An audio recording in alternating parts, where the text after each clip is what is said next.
Hey everyone, Merry Christmas Eve. And for all you guys, here's a little stand-up comedy bit I did a little while ago about coronavirus. Enjoy.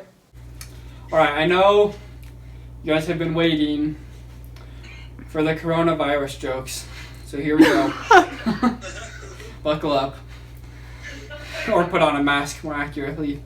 But honestly, everybody, ever since quarantine started like 10 months ago, people have been complaining about masks, and they've been complaining about social distancing, like, oh, it's the worst, we can't see anybody, oh, we can't social distance, oh, masks are so uncomfortable, blah, blah, blah.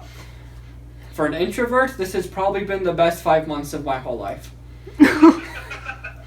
And I don't know what everybody's been complaining about, honestly. For example, the mask, there's people even at church, they're like, oh, I don't want to wear a mask at church. I'm not going to church if I have to wear a mask. I'm not wearing a mask. I'm like, you've been going to church for how many years, putting on a shirt and a tie, and you've never complained about that? And you can't put on a mask? I would switch the shirt and tie in a heartbeat. I'd wear 2 masks. I'd wear 3. You think you can't breathe through that? Try putting on a tie. Another time, one of the first times I went out in public, like after quarantine, I went to get my hair cut. And you need to wear a mask in the haircutting place. And I'm like, okay, it's no big deal. It probably won't be too bad. I go in. I don't know if girls understand this. For guys, when you get your hair cut, lots of time pieces of hair falls on your face. And you have like this towel that they tie around your neck so you can't get your arms out.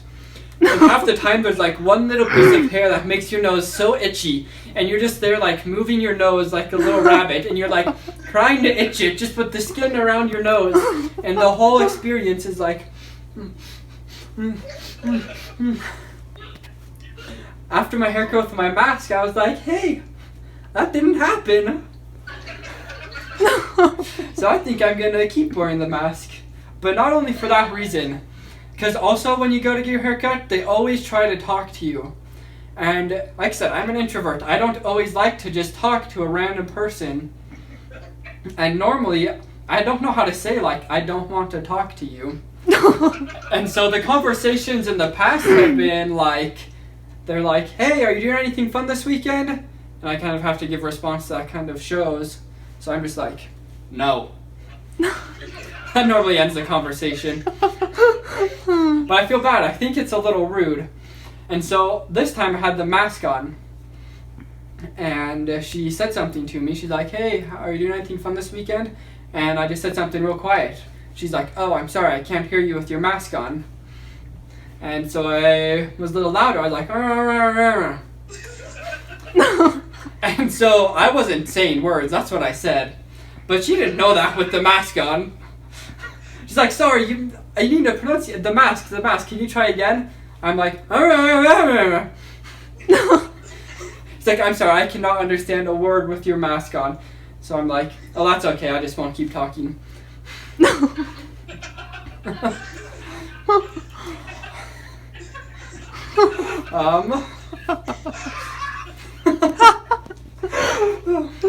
Another thing I like with the social distancing is when me and Shelby went on our honeymoon, we stayed in a couple different hotels.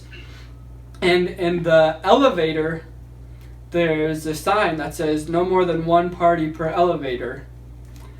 And elevators to me is probably one of the most awkward social situations anyone can be in their whole life.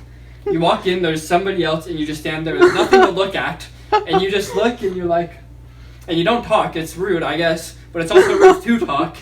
It's rude to not talk and rude to talk. And you don't know what to say. You don't know where to look. And I hate being in an elevator when there's other people in an elevator. And sometimes when people do talk to you, it's even worse. And you're like, oh, I'm talking to you now, and I don't care. And you're going to leave in 2 floors, and it won't matter. And I'd rather just be quiet. But you'd rather talk. And now it's uncomfortable for me. And I'm not happy. But I don't know if you're happy because I'm giving you the no answer to all of your questions. Anyway, I didn't have to worry about any of that with coronavirus. I walk into an elevator, I'm like, 1 party per ride. Sorry, we're already in here. You'll have to wait for the next one. I'm lounged out in the back on like half the handrails. There's no more room. You'll have to wait.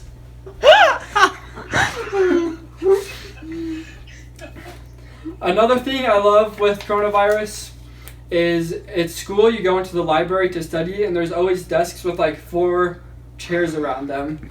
And I cannot say how many times I've gone to one and I've sat down and then like 10 people come with their friends and bring all these chairs around my table and just start talking to each other. And I'm just stuck there and I'm like, well, I don't want to just get up and leave, but also I don't want to stay. And or somebody else will come next to you and just start talking to you and you're like, okay, I don't want to talk either. Like I said, I'm an introvert. But this time, there's only 1 chair per table and it is great. We go into the library, I sit down, I'm like, nobody else can sit here. Safety first. It's for you just as much as it's for me. Sorry, Shelby, you'll have to sit at that table. Safety first. Hey everyone, I hope you liked the video. And if you want to see more, just go ahead and like and subscribe, and I'll keep making them. Have a great Christmas. And don't mind me, I'll just be here doing what normal adults do on Christmas Eve. You can't catch me, you can't catch me. Too fast, too fast, too fast.